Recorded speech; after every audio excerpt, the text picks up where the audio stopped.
Joining us on this edition of the News Review, we have Unruhe, author and journalist, joining us from Paris. Also, we have political commentator Jason Unruhe, who's with us from Ontario. Gentlemen, welcome to the program. Let's start off with Mr. Colmaine in Paris. What is the 25th Amendment at this point, and does Mike Pence have the authority to want to resist invoking it? Well, Mike Pence has said that he won't invoke it. He's already met with Trump, so I don't think there's any chance of this actually happening. I mean, there are lots of technicalities here which are being drawn upon on both sides. You know, Trump, for example, before the crisis in the Capitol Hill, was tweeting out that Pence had the ability to call the election off.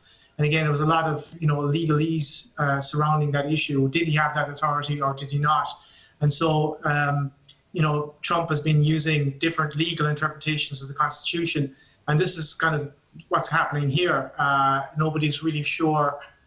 This is kind of a matter for lawyers to work out what to interpret the Constitution effectively.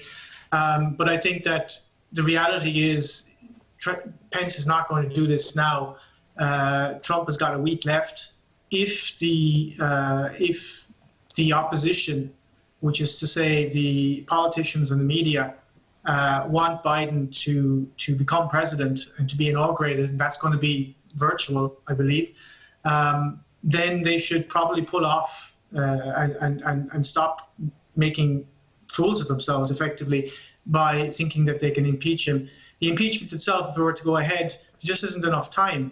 This would take a long time, and Trump I think he has sufficient support to prevent an impeachment no matter what. The big danger now in the United States is civil unrest, social chaos. We've seen that Trump supporters are armed. There's reports that they could descend on the Capitol and other cities throughout the United States, and there could be a lot of violence. I think if they impeached Trump, that would be definitive. You would certainly have a civil war. And it does look like now that we're going towards a civil war scenario in any case. Jason, what are your thoughts on what's unraveling right now in Washington? Do you think a second impeachment is on the table now for Trump? I think that there's a possibility they very much could pull this off, but I think it's more important to analyze why they want to do this. I think that very clearly there's a few reasons why the Democrats and others are insistent upon doing this. Number one, they're probably trying to send a message to anyone who would try to do this in the future that even if they do leave office, they will still be held accountable for what they did to American democracy. I think the other is political point scoring, so that it can be on the record that it was a Republican president that was thrown out of office, even though he very likely would have already been out of office. But I think the main thing is probably the removal of the benefits that a lot of ex-presidents have. Well, all the ex-presidents have. $1 million a year expense account, $200,000 pension. But I think what's important here is that any former president can receive daily CIA briefings, and that's a right that every former president has, although few of them choose to exercise that. I think removing that from Trump's hands post-office is what it is that they really want to get a hold of, because that information would be incredibly sensitive to the American empire. And we have seen that Trump has no qualms about sabotaging anybody who stands against him, and I'm certain that he's quite furious that he lost the election, or perhaps in his mind feels that he was cheated, and would use that information in order to hurt the incoming president of Biden. As you've seen, he's already sowed a great deal of chaos. So I think that these daily CIA briefings might be a part of that, wanting to keep that kind of very dangerous information out of his hands once he's left office. But I think probably the larger situation here is what they want to do is make it clear, not just to any would-be dictator in the future, but also to the public who supported Trump, that essentially that they're not going to get away with this. They are going to try to remove Trump. It'll probably be successful, even though post his exit, and prosecute the people, as many people as they can, who went onto Capitol Hill, just to basically send that message that an action like this will not be tolerated again in the future. Jason, staying with you, basically, if this happens, it will cut off all future ambitions for Trump and probably his inner circle for position in U.S. politics, wouldn't it? It would certainly do so. It would probably prevent him from being able to run again in 2024, which I think not just the Democratic Party, but the ruling elite within the United States does not want to happen. Many of them have seen how much chaos has been sown in this system since he was elected to office, and I think that that's something they don't want. In the end, the ruling elite want stability, with stability at home and instability abroad.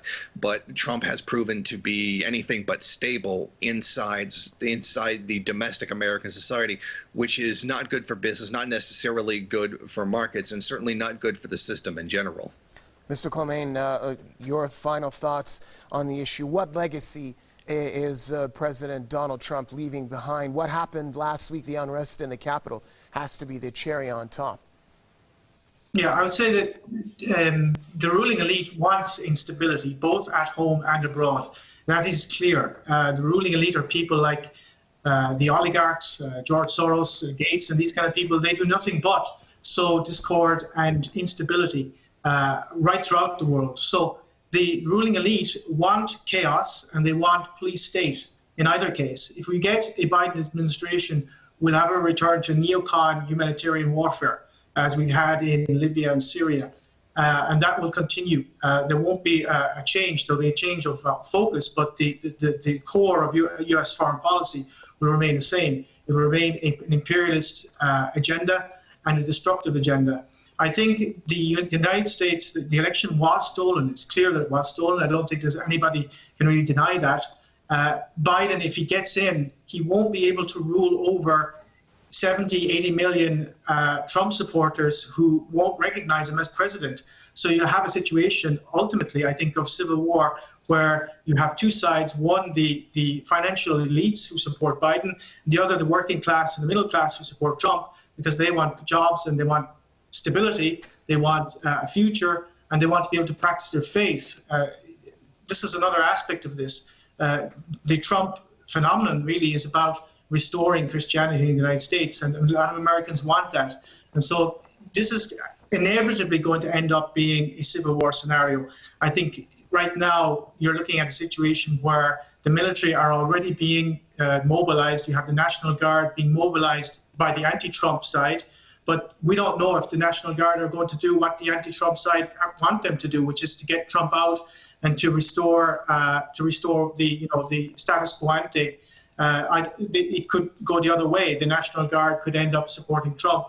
So in either way, we're looking now at a possibility of the United States even breaking up. You see that the Union could break up with states pulling away, Texas, California. The divisions are so great right across the board that you could actually have a breakup of the United States.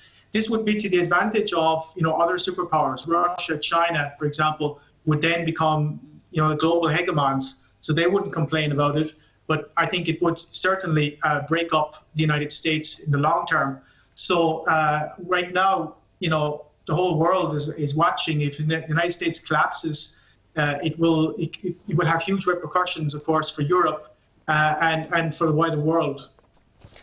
Thanks a lot, gentlemen. Author and journalist Gerudo Colmaine joining us from Paris. Also, thanks to political commentator Jason Unruhe speaking to us from Ontario. With that, it brings us to an end here on this edition of the News Review. Do stay tuned, though. There's plenty more to come here on Press TV. Thanks for watching.